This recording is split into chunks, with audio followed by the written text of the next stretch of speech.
নমস্কার বন্ধুরা, হাতে কিন্তু আর একদম সময় নেই, তাই তোমাদের জন্য নিয়ে চলে এলাম শেষ মুহূর্তে সাজেশন। খুব মনোযোগ সহকারে দেখবে, পরীক্ষায় কিন্তু এখান থেকে প্রশ্ন হবেই। হর্ষবর্ধনের লেখা নাটক তিনটি হলো কি কি? নাগানন্দ, রত্নাবলী ও প্রিয়দর্শিকা। কিসে লেখা? সংস্কৃতে লেখা। তাহলে হর্ষবর্ধনের লেখা নাটক তিনটি কি কি? নাগানন্দ, রত্নাবলী ও প্রিয়দর্শিকা। বা এরকম কোশ্চেন আসতে পারে যে নাগানন্দ নাটকের রচয়িতাকে, কি হবে অ্যান্সারটি? হর্ষবর্ধন। কোন ভাষায় রচিত এগুলো? সংস্কৃত ভাষায়। হর্ষবর্ধনের সভাকবি নাম কি? বাণভট্ট। কি নাম? বাণভট্ট।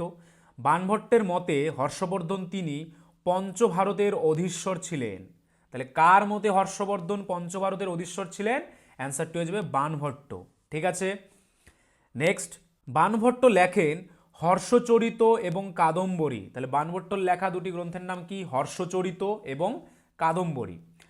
তার সময়ে হিউয়েনসাং ভারতে আসেন। কার সময়ে হিউয়েনসাং ভারতে আসেন? হর্ষবর্ধনের সময়। কে আসেন? হিউয়েনসাং। হিউয়েনসাংকে প্রিন্স অফ পিলগ্রিমস বলা হয়। তাহলে কাকে প্রিন্স অফ পিলগ্রিমস বলা হয়? হিউয়েনসাংকে প্রিন্স অফ পিলগ্রিমস বলা হয়। তার ভ্রমণ কাহিনী কি নাম? সিইউকি। কোন ভাষায় রচিত? চীনা ভাষায় রচিত। তাহলে সিইউকি কোন ভাষায় রচিত? চীনা ভাষায়।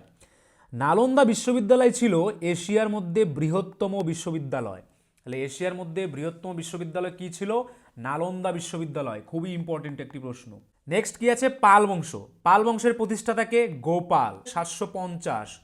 এবং কি ছিল? প্রথম নির্বাচিত রাজা। তাহলে পাল বংশের প্রতিষ্ঠাতাকে? গোপাল। ধর্মপাল বিক্রমশীল উপাধি নেন ও বিক্রমশিলা বিহার। কি উপাধি নেন? বিক্রমশীল এবং কি বিক্রমশিলা বিহার। সোমনাথপুরী ও ওদন্তপুরী বিশ্ববিদ্যালয় স্থাপন করেন। তাহলে ধর্মপাল কোন দুটি বিশ্ববিদ্যালয় স্থাপন করেন? সোমনাথপুরী ও ওদন্তপুরী। সন্ধ্যাকর নন্দী কোন যুগের শ্রেষ্ঠ কবি? পাল যুগের শ্রেষ্ঠ কবি। এবং কি গ্রন্থের রচয়িতা? রামচরিত। তার লেখা বিখ্যাত গ্রন্থের নাম কি? রামচরিত। নেক্সট কি রয়েছে? সেন বংশ।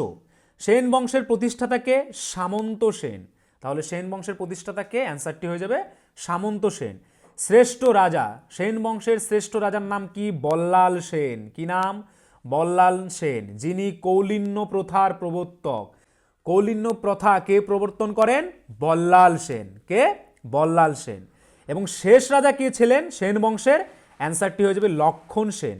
তাহলে লক্ষণ সেন ছিলেন হচ্ছে সেন বংশের সর্বশেষ রাজা। অদ্বৈতবাদের প্রবক্তাকে? শঙ্করাচার্য। অদ্বৈতবাদের প্রবক্তাকে? শঙ্করাচার্য। খুবই একটি ইম্পর্টেন্ট প্রশ্ন। ইলোরা আর কৈলাস মন্দির এটি মহারাষ্ট্রে অবস্থিত। ইলোরা আর কৈলাস মন্দির কোথায় অবস্থিত? মহারাষ্ট্রে। প্রতিষ্ঠা করেছেন প্রথম কৃষ্ণ। কে প্রতিষ্ঠা করেছেন? প্রথম কৃষ্ণ। ইলোরা ও কৈলাস মন্দির। তিনি রাষ্ট্রকূট বংশের একজন রাজা। প্রথম কৃষ্ণ কোন বংশের রাজা ছিলেন? রাষ্ট্রকূট বংশের রাজা ছিলেন। মহাবলীপুরমের রথ মন্দির প্রতিষ্ঠা করেছেন প্রথম নরসিংহ বর্মন। তাহলে মহাবলীপুরমের রথ মন্দির প্রতিষ্ঠা করেছিলেন কে? প্রথম নরসিংহ বর্মন। তিনি ছিলেন একজন পল্লব রাজা। কি রাজা ছিলেন? পল্লব রাজা। তাঞ্জোরে অবস্থিত রাজরাজেশ্বর মন্দির প্রতিষ্ঠা করেছেন প্রথম রাজরাজ। তাহলে তাঞ্জোরে অবস্থিত রাজরাজেশ্বর মন্দির কে প্রতিষ্ঠা করেছেন? প্রথম রাজরাজ। তিনি একজন চোল রাজা। আর এই রাজরাজ কোন বংশের রাজা ছিলেন? চোল বংশের রাজা, মানে চোল রাজা। অঙ্করভাটে অবস্থিত বিষ্ণু মন্দির প্রতিষ্ঠা করেছেন দ্বিতীয় সূর্য বর্মন। তাহলে অঙ্করভাটে যে অবস্থিত রয়েছে বিষ্ণু মন্দির, সেই মন্দিরের প্রতিষ্ঠাতাকে? দ্বিতীয় সূর্য বর্মন। কাঞ্চিতে অবস্থিত কৈলাসনাথের মন্দির প্রতিষ্ঠা করেছেন পল্লবরাজ দ্বিতীয় নরসিংহ বর্মন। তাহলে কাঞ্চিতে অবস্থিত কৈলাসনাথের মন্দির কে প্রতিষ্ঠা করেছেন? পল্লবরাজ দ্বিতীয় নরসিংহ বর্মন। কোণারকে সূর্য মন্দির প্রতিষ্ঠা করেছেন প্রথম নরসিংহ বর্মন। তাহলে কোণারকে সূর্য মন্দির প্রতিষ্ঠা করেছেন কে? প্রথম নরসিংহ বর্মন। আরবরা প্রথম ভারত আক্রমণ করেছেন 708 খ্রিস্টাব্দে। তারপর দেখো, সুলতানি সাম্রাজ্যের 5টি রাজবংশ দেখতে পাই আমরা। কি কি? দাস বংশ 1206 থেকে 1290, খলজি বংশ 1290 থেকে 1320, তুগলক বংশ 1320 থেকে 1413, সৈয়দ বংশ 1414 থেকে 1451, লোদি বংশ 1451 থেকে 1526। কুতুবুদ্দিন আইবক কত সময় ছিল? 1206। উপাধি কি? কুতুবুদ্দিনের উপাধি কি ছিল? মালিক লাখবক্স। কি নাম? মালিক লাখবক্স নামে রাজ্যাভিষেক হয় লাহোরে। তিনি কুতুব মিনারের নির্মাণ কার্য শুরু করেন। তাহলে কুতুব মিনারের নির্মাণ কার্য কে শুরু করেন বা কে নির্মাণ করান? অ্যান্সারটি হয়ে যাবে কুতুবুদ্দিন আইবেক। পোলো খেলতে গিয়ে ঘোড়া থেকে পড়ে মারা যান। তাহলে কুতুবুদ্দিনের মৃত্যু কিভাবে হয়?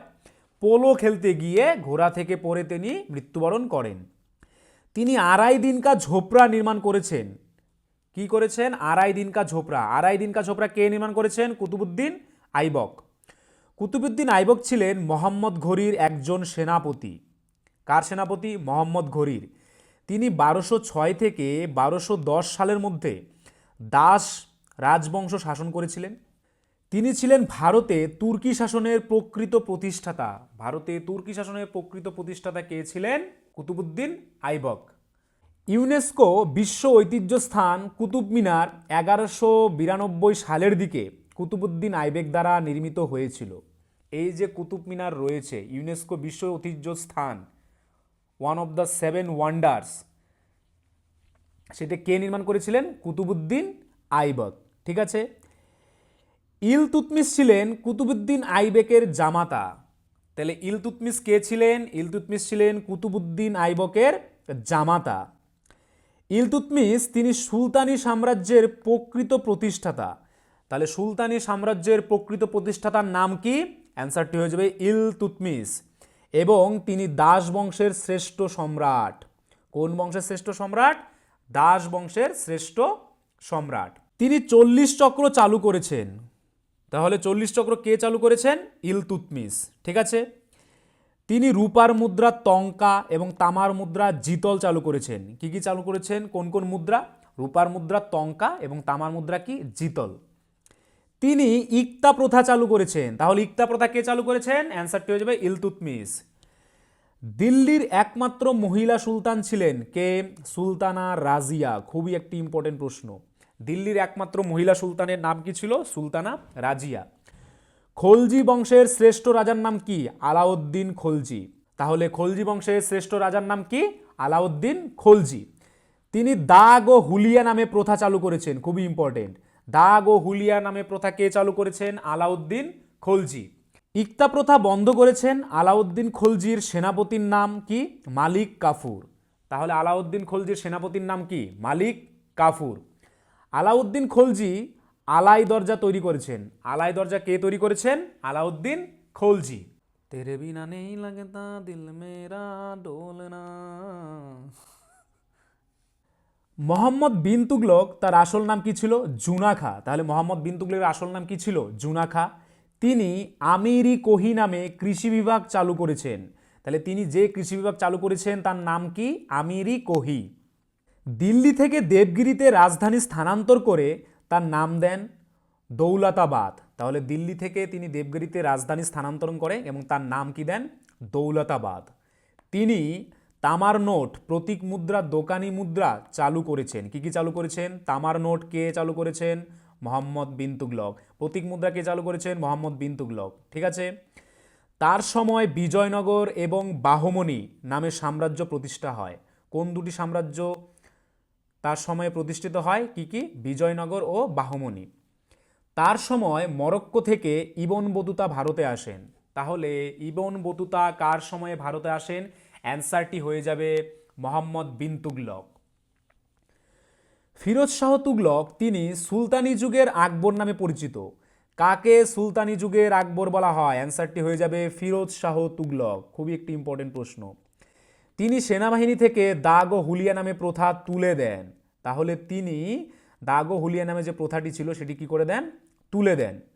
নাসিরউদ্দিন মামুদ তুগলক বংশের শেষ রাজা। তাহলে তুগলক বংশের শেষ রাজার নাম কি? নাসিরউদ্দিন মামুদ। তার সময়ে 1398 সালে তৈমুরলং ভারত আক্রমণ করেছিল। তাহলে তৈমুরলং কত সালে ভারত আক্রমণ করেছিল? 1398 সালে। ঠিক আছে। শ্রীকৃষ্ণ বিজয় গ্রন্থটি রচয়িতাকে? মালাধর বসু। খুবই ইম্পর্টেন্ট একটি প্রশ্ন। শ্রীকৃষ্ণ বিজয় গ্রন্থটি রচয়িতাকে? মালাধর বসু। কৃষ্ণদেব রায় রচনা করেছেন অমুক্ত মাল্যদা। কি রচনা করেছেন? অমুক্ত মাল্যদা, যেটি কোন ভাষায় লেখা? তেলুগু ভাষায়। কি? তেলুগু ভাষায়। পান্ডুয়াতে আদিনা মসজিদ প্রতিষ্ঠা করেছেন সিকান্দার সাহা।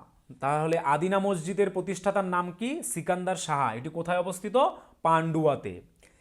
হোসেন শাহ তিনি বাংলার আকবর নামে পরিচিত। তাহলে বাংলার আকবর কাকে বলা হয়? হোসেন শাহকে বাংলার আকবর বলা হয়। শামসুদ্দিন ইলিয়াস শাহ 1342 থেকে 1358 ছিলেন অবিভক্ত বাংলার প্রথম স্বাধীন মুসলিম শাসনকর্তা। তাহলে শামসুদ্দিন ইলিয়াস শাহ ছিলেন অবিভক্ত বাংলার প্রথম কি? স্বাধীন মুসলিম শাসনকর্তা। তিনি 1342 সালে সোনারগাঁও বিজয়ের পর লখনৌতির সুলতান হন। কোথাকার সুলতান হন? লখনৌতির সুলতান হন। শামসুদ্দিন ইলিয়াস শাহ অবিভক্ত বাংলার প্রথম মুসলিম স্বাধীন সুলতান ছিলেন এবং ইলিয়াস শাহী বংশের সূচনা করেন। কোন বংশের সূচনা করেন? ইলিয়াস শাহী, যা 152 বছর ক্ষমতায় ছিল, যা 152 বছর রাজত্ব করেছিল। গিয়াসউদ্দিন মামুদ বাংলার শেষ স্বাধীন সুলতান। তাহলে গিয়াসউদ্দিন মামুদ ছিলেন বাংলার শেষ কি সুলতান? স্বাধীন সুলতান। বিজয়নগর সাম্রাজ্যের প্রতিষ্ঠাতাকে হরিহর ও বুক্কা। তাহলে হরিহর ও বুক্কা ছিল বিজয়নগর সাম্রাজ্যের কি? প্রতিষ্ঠাতা। গুরু নানক জন্মগ্রহণ করেছেন কবে? 1469 সালে। তাহলে গুরু নানক কত খ্রিস্টাব্দে জন্মগ্রহণ করেন? 1469 সালে। লাহোরে তালবন্দি নামে শিখ কথার অর্থ শিষ্য। তাহলে শিখ কথার অর্থ কি? শিষ্য। শিখদের পবিত্র ধর্মগ্রন্থের নাম কি? গ্রন্থ সাহেব। তাহলে গ্রন্থ সাহেব কাদের ধর্মগ্রন্থের নাম? শিখদের। তারিফি ফিরোজ শাহী নামে গ্রন্থটি রচয়িতাকে? জিয়াউদ্দিন বরণী।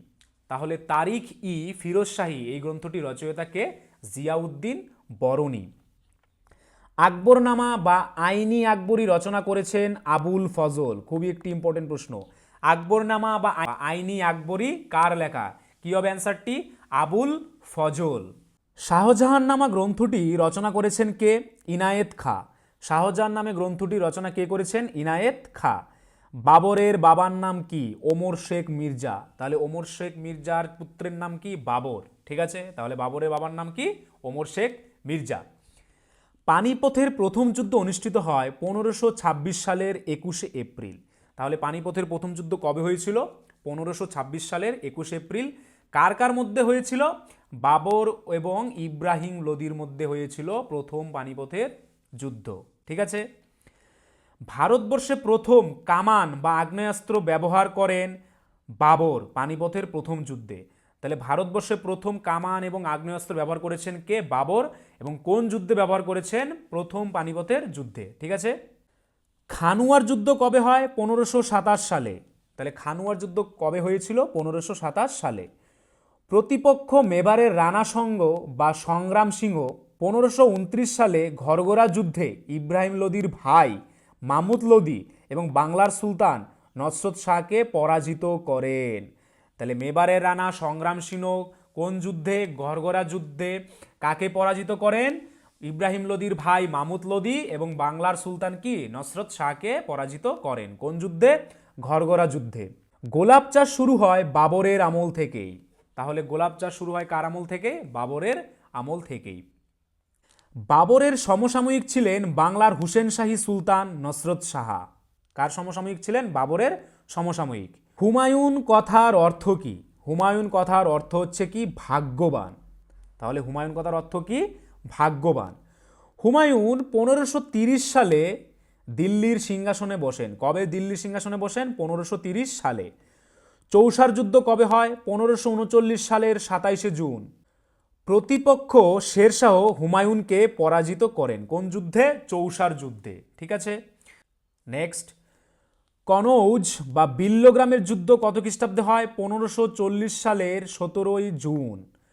হুমায়ুন সম্পূর্ণরূপে শেরশাহের কাছে পরাস্ত হন এবং হুমায়ুন পারস্যকে পালিয়ে যান। তাহলে কোন যুদ্ধে হুমায়ুন শেরশাহের কাছে সম্পূর্ণ পরাস্ত হন? কনৌজ বা বিল্লগ্রামের যুদ্ধে। এবং হুমায়ুন পালিয়ে কোথায় যান? পারস্যে। ঠিক আছে। 1556 সালে গ্রন্থাগারের সিঁড়ি থেকে পড়ে মারা যায় এবং দিল্লিতে সমাধিস্থ করা হয়। তাহলে কিভাবে মারা যায় হুমায়ুন? 1556 সালে গ্রন্থাগারের সিঁড়ি থেকে পড়ে মারা যায়। হুমায়ুনের বোন মানে কার কন্যা? বাবরের কন্যা। কি নাম? গুলবদন বেগম। কি রচনা করেছেন? হুমায়ুন নামা রচনা করেছেন। তাহলে হুমায়ুনের বোনের নাম কি? গুলবদন বেগম বা বাবরের কন্যা। কি রচনা করেছেন? হুমায়ুন নামা রচনা করেছেন। শেরশাহের প্রকৃত নাম, এই যে আমরা জানি শেরশাহ, এই শেরশাহের প্রকৃত নাম কি ছিল? ফরিদ খাঁ। তাহলে শেরশাহের প্রকৃত নাম কি? ফরিদ খাঁ। 1545 সালে কালিঞ্জর দুর্গ অবরোধকালে বারুদের স্তূপে আগুন লেগে মারা যান। কিভাবে মারা যান? 1545 সালে কালিঞ্জর দুর্গ অবরোধকালে বারুদের স্তূপে যে আগুন থাকে তা লেগে তিনি মারা যান। বিহারের সাসারামে তাকে সমাধিস্থ করা হয়। তাহলে শেরশাহের সমাধিস্থ কোথায়? বিহারের সাসারামে। শেরশাহ জমি জরিপ করার প্রথা চালু করেন। তাহলে জমি জরিপ করার প্রথা কে চালু করেন? শেরশাহ। শেরশাহের শাসন ব্যবস্থা খুবই একটি ইম্পর্টেন্ট। তার 4 জন মন্ত্রী ছিল। কি কি? দেওয়ান ই উজিরাত, দেওয়ান ইন রিসাসত ও দেওয়ানি ইনসা ও দেওয়ানি আর্স। এই 4 জন ছিলেন তার কি? মন্ত্রী। শেরশাহ কাবুলিয়াত ও পাট্টা প্রথার প্রবর্তন করেন। তাহলে কাবুলিয়াত ও পাট্টা প্রথার প্রবর্তন কে করেন? শেরশাহ। এর মাধ্যমে সরকার ও চাষির মধ্যে দেনা পাওনার কথা লেখা থাকতো। কি লেখা থাকতো? সরকার ও চাষির মধ্যে দেনা পাওনা। তিনি গ্র্যান্ড ট্র্যাঙ্ক রোড অর্থাৎ সড়ক-ই আজম নির্মাণ করেন। তাহলে গ্র্যান্ড ট্র্যাঙ্ক রোড কে নির্মাণ করেন? শেরশাহ, যাকে কি বলা হয়? সড়ক-ই আজম। শেরশাহ ঘোড়ার পিঠে করে ডাক চলাচলের ব্যবস্থা করেন। তাহলে ঘোড়ার পিঠে করে ডাক চলাচলের ব্যবস্থা করেন কে? শেরশাহ। শেরশাহ রূপয়া নামে রৌপ্য মুদ্রা এবং দাম নামক তাম্র মুদ্রার প্রচলন করেন। তাহলে কে রূপয়া ও দাম নামক মুদ্রা প্রচলন করেন? অ্যান্সারটি হয়ে যাবে শেরশাহ। ঠিক আছে, কত সালে? 1542 সালে। তার বিশ্বস্ত হিন্দু সেনাপতি ছিলেন কে? ব্রহ্মাজিৎ গৌড়। তাহলে শেরশাহের বিশ্বস্ত সেনাপতির নাম কি ছিল? ব্রহ্মাজিৎ গৌড়। আকবরের সময়কাল কত? 1556 থেকে 1605 সাল। জন্ম কোথায়? সিন্ধু প্রদেশের অমরকোটে 1542 সালে। তাহলে আকবরের জন্ম কোথায়? সিন্ধু প্রদেশের অমরকোটে। ঠিক আছে। হিমু দিল্লি আগ্রা জয় করে বিক্রমজিৎ উপাধি নেন। হিমু দিল্লি আগ্রা জয় করে বিক্রমজিৎ উপাধি নেন। বিজাপুরের আদিল শাহের মন্ত্রী কে? বিজাপুরের আদিল শাহের মন্ত্রী। কি উপাধি? বিক্রমজিৎ উপাধি। পানিপথের দ্বিতীয় যুদ্ধ কত সালে হয়? 1556 সালে নভেম্বর মাসে। কাদের মধ্যে হয়? মুঘল ও আফগানদের মধ্যে। কাদের মধ্যে হয়? মুঘল ও আফগানদের মধ্যে হয় পানিপথের দ্বিতীয় যুদ্ধ। জায়গিরদার প্রথা আকবর প্রবর্তন করেন। তাহলে জায়গিরদার প্রথা কে প্রবর্তন করেন? আকবর। 1576 সালে হলদিঘাটের যুদ্ধে রানা প্রতাপ মুঘলদের কাছে পরাজিত হন। মুঘল পক্ষে নেতৃত্ব দিয়েছেন মান সিং ও আশফ খাঁ। 1576 সালে যে হলদিঘাটের যুদ্ধ হয়েছিল সেখানে কে পরাজিত হন মুঘলদের কাছে? মহারানা প্রতাপ। এবার মুঘলদের কে নেতৃত্ব দিয়েছিলেন? মান সিং ও কি আশফ খাঁ। আকবর 1586 সালে কাশ্মীর এবং 1593 সালে সিন্ধু প্রদেশ জয় করেন। তাহলে আকবর কাশ্মীর কত সালে জয় করেন? 1586। এবং সিন্ধু প্রদেশ কবে জয় করেন? 1593। 1601 সালে আশিরগড় দুর্গ জয়ী ছিল আকবরের জীবনের শেষ যুদ্ধাভিযান। আশিরগড় দুর্গ জয়ী ছিল তার জীবনের কি? শেষ যুদ্ধ অভিযান।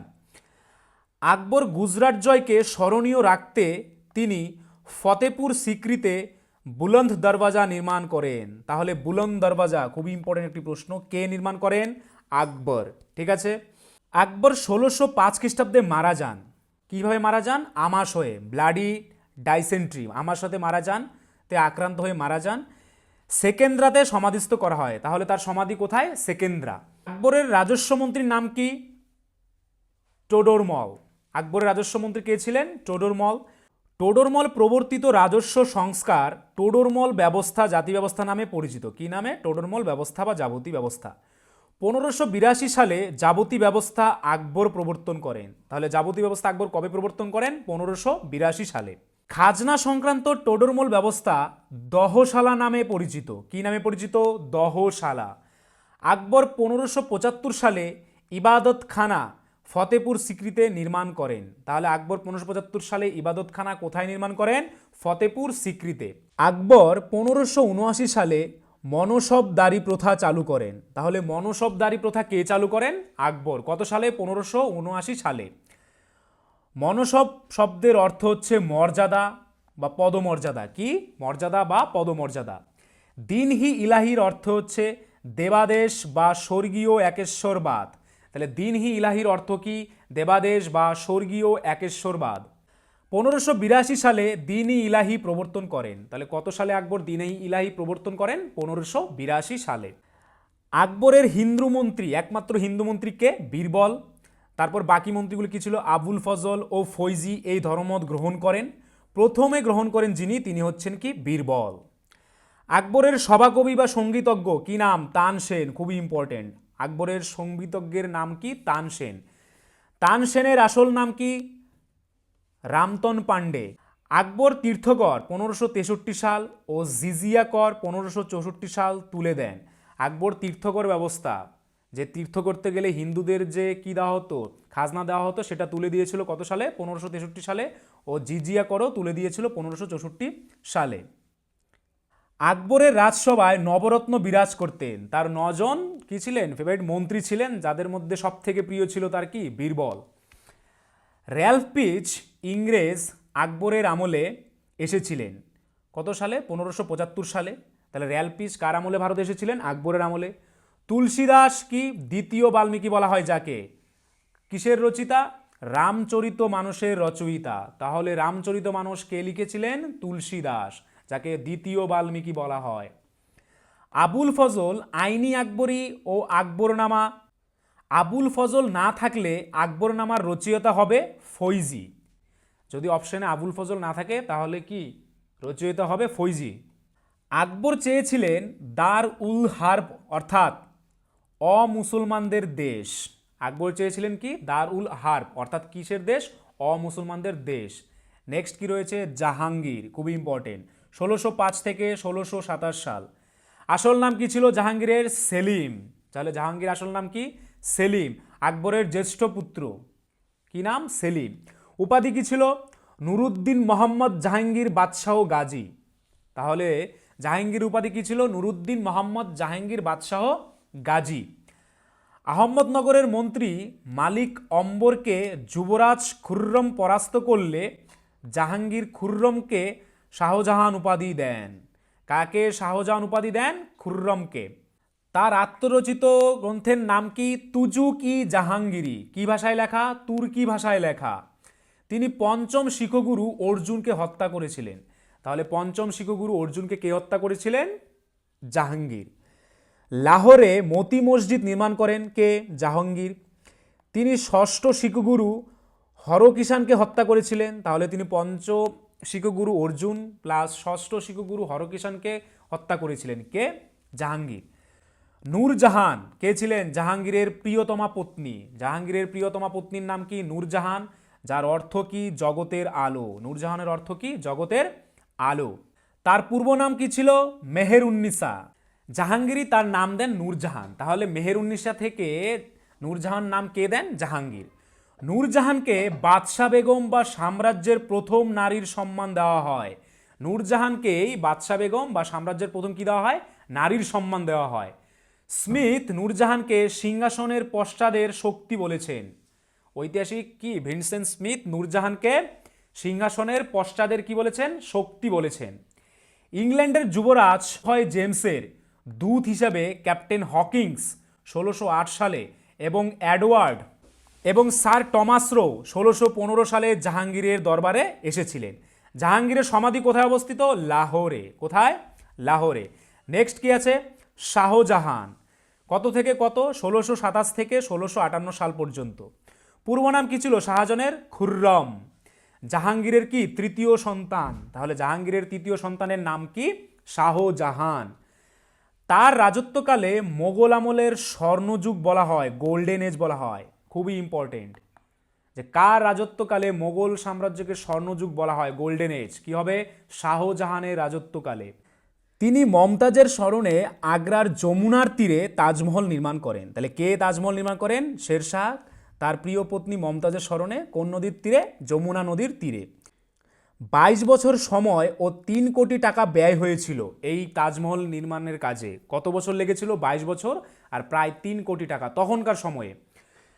1632 থেকে 1653 সাল।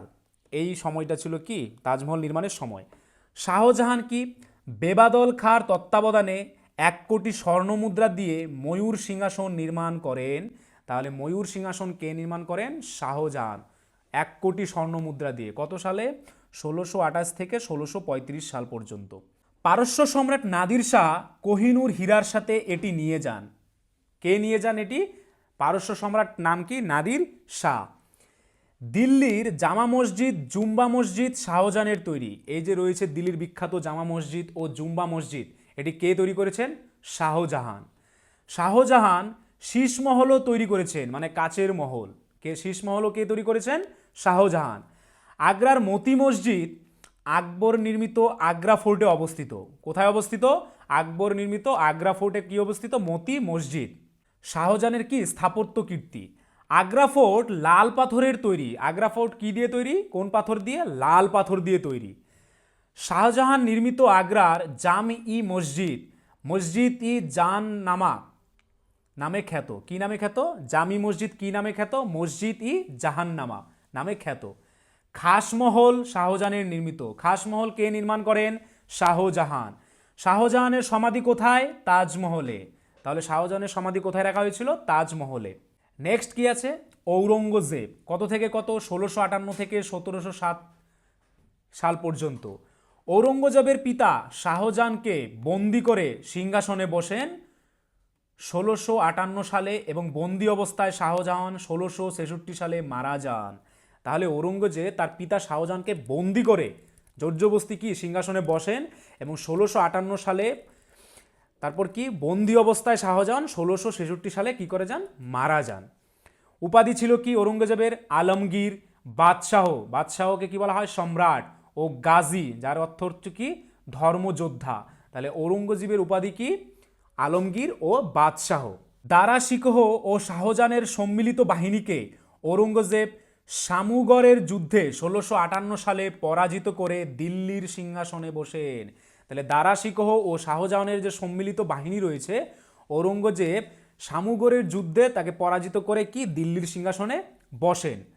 ধর্মাটের যুদ্ধ, দ্য ব্যাটেল অফ ধর্মাত, ঔরঙ্গজেব দারাকে পরাজিত ও নিহত করেন। তাহলে ধর্মাটের যুদ্ধ কাদের মধ্যে হয়েছিল? ঔরঙ্গজেব এবং দারার মধ্যে। এবং সেই যুদ্ধে দারা পরাজিত এবং কি হয়েছিল? নিহত হয়েছিল।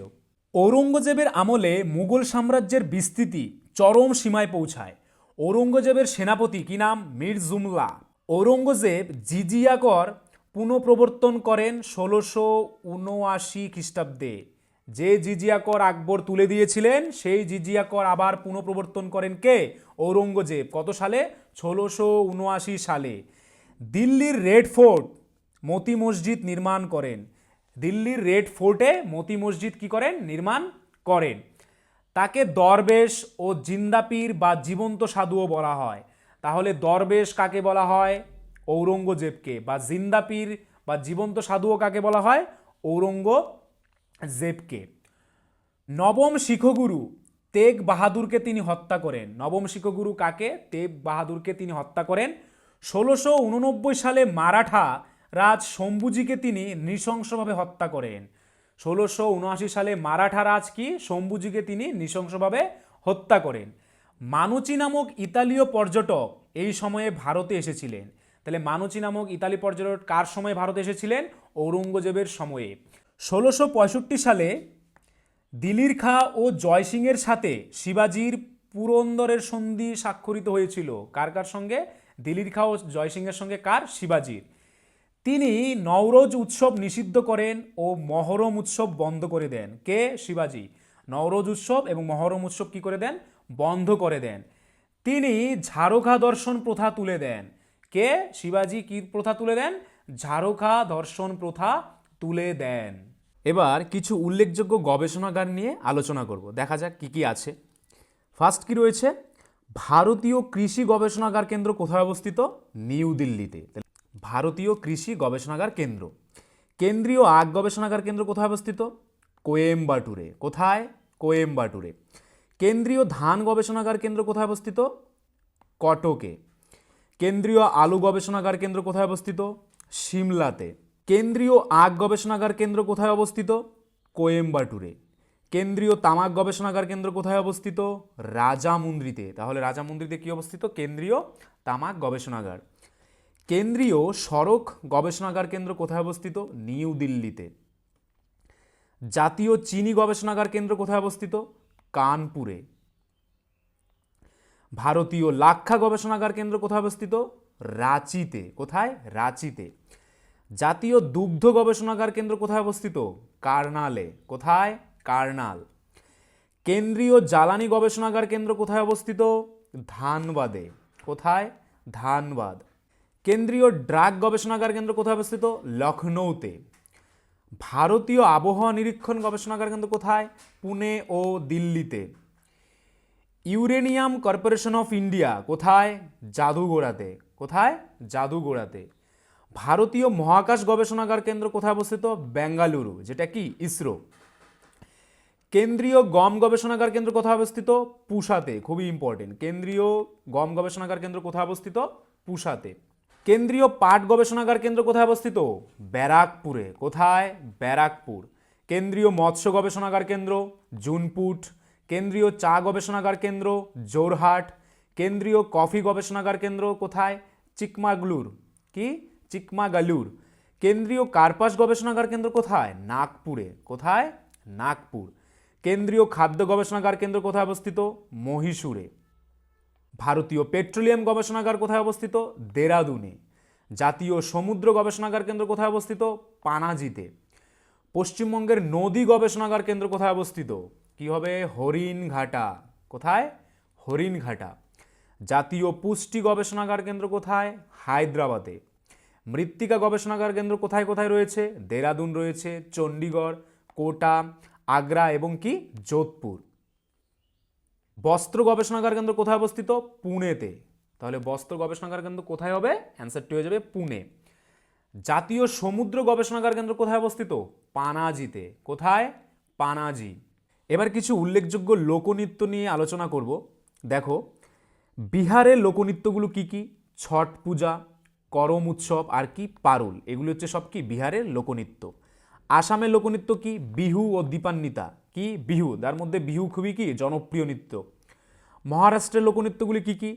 গণেশ চতুর্থী ও কি নাগ পঞ্চমী। গণেশ চতুর্থী ও নাগ পঞ্চমী। তামিলনাড়ুর লোকনৃত্যগুলো কি কি? পোঙ্গল আর কি জাল্লিকাট্টু। পোঙ্গল এবং জাল্লিকাট্টু। উত্তরপ্রদেশের লোকনৃত্য কি কি? রামনবমী ও কি রামলীলা। রামনবমী ও রামলীলা হচ্ছে উত্তরপ্রদেশের জনপ্রিয় লোকনৃত্য। পাঞ্জাবের লোকনৃত্যগুলি কি কি? লোহারি, বৈশাখী, সাতোয়া। কি কি? লোহারি, বৈশাখী এবং সাতোয়া। উত্তরপ্রদেশের লোকনৃত্যগুলি কি কি? রাসলীলা, ঝোড়া, নটঙ্কি অ্যান্ড কি কজরি। আর কি কি রয়েছে? চাপ্পাল ও কুমায়ুন। এসব কি উত্তরপ্রদেশের উল্লেখযোগ্য লোকনৃত্য। অন্ধ্রপ্রদেশের উল্লেখযোগ্য লোকনৃত্য কি? কুচিপুড়ি। খুবই ইম্পর্টেন্ট। কি? কুচিপুড়ি। কুচিপুড়ি কোথাকার লোকনৃত্য বা কোথাকার ধ্রুপদী নৃত্য? কী হবে অ্যান্সারটি? অ্যান্সারটি হয়ে যাবে অন্ধ্রপ্রদেশ। মধ্যপ্রদেশের কি? ডাগলা নৃত্য বিখ্যাত। তাহলে মধ্যপ্রদেশের বিখ্যাত লোকনৃত্য কি? ডাগলা। নেক্সট, বাংলার সর্বপ্রথম স্বাধীন ও সার্বভৌম রাজা কে ছিলেন? শশাঙ্ক। কে ছিলেন? শশাঙ্ক বাংলার সর্বপ্রথম স্বাধীন ও সার্বভৌম রাজা। তার রাজধানী কোথায় ছিল? কর্ণ সুবর্ণ। তাহলে শশাঙ্কের রাজধানীর নাম কি? কর্ণ সুবর্ণ। তিনি গৌড়ের রাজা ছিলেন। কোথাকার? গৌড়ের রাজা ছিলেন। তার উপাধি কি ছিল? নরেন্দ্রাদিত্য। শশাঙ্কের উপাধির নাম কি? নরেন্দ্রাদিত্য। 637 খ্রিস্টাব্দে শশাঙ্কের মৃত্যু হয়। কত খ্রিস্টাব্দে শশাঙ্কের মৃত্যু হয়? 637 খ্রিস্টাব্দে। হর্ষবর্ধন 606 খ্রিস্টাব্দে। দাদা রাজ্যবর্ধন নিহত হলে মাত্র 16 বছর বয়সে থানেশ্বরের সিংহাসনে বসেন। কে? হর্ষবর্ধন। সিংহাসন আরোহণ 606 সালে হয়।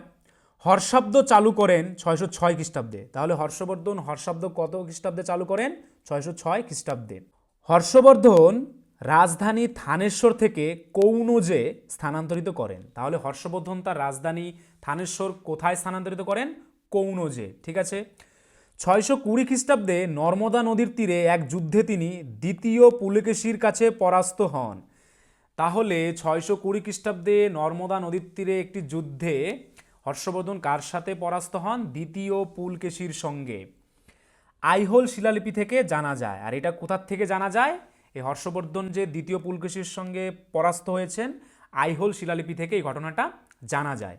উপাধি কী ছিল হর্ষবর্ধনের? শিলাদিত্য, মগধরাজ, পঞ্চভূতের অধীশ্বর, উত্তরাপথের সর্বাধিনায়ক। তাহলে যদি বলি যে মগধরাজ কার উপাধি ছিল বা শিলাদিত্য কার উপাধি ছিল, অ্যান্সারটি হয়ে যাবে হর্ষবর্ধন। দ্বিতীয় পুলকেশী তাকে সকলোত্তর পথনাথ বা উত্তরাপথের প্রভু বলেছেন। তাহলে হর্ষবর্ধনকে সকলোত্তর পথনাথ বলে কে ডাকেন বা কে অভিহিত করেছেন? অ্যান্সারটি হয়ে যাবে দ্বিতীয় পুলকেশী। কি? দ্বিতীয় পুলকেশী। ব্রহ্মাস্ত্র সাজেশন তোমরা যদি পেতে চাও তাহলে আমাদের স্ক্রিনে দেওয়া নাম্বারে একবার অবশ্যই হোয়াটসঅ্যাপ করে নাও। আর নতুন হলে সাবস্ক্রাইব করে দিয়ে অল করে রাখবে। আর যদি আজকের এই ক্লাসের পিডিএফ পেতে চাও তাহলে আমাদের টেলিগ্রাম চ্যানেলে জয়েন করে নাও, বেঙ্গলি নলেজ একাডেমি, যেটা লিঙ্ক ইন ডেসক্রিপশনে দেওয়া রয়েছে।